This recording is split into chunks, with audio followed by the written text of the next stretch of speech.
Hi friends, வணக்கம். வாங்க இப்போ நலங்கு மாவு சோப்பு எப்படி ரெடி பண்ணுறதுன்னு பார்க்கலாம். அதுக்கு ஒரு பவுலில் 2 ஸ்பூன் நலங்கு மாவு எடுத்திருக்கேன்.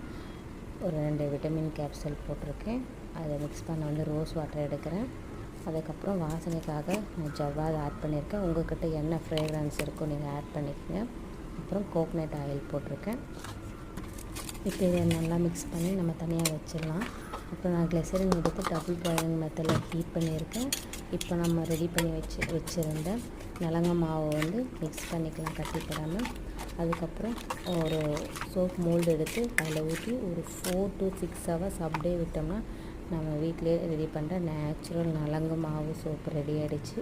இப்போ நான் வேலைக்கு போகிறேன், ஹாஸ்டலில் இருக்கேன், என்னாலலாம் ரெடி பண்ண முடியாது அப்படின்னு சொல்கிறவங்க நான் ஸ்க்ரீனில் கொடுக்குற நம்பருக்கு கால் பண்ணுங்கள்.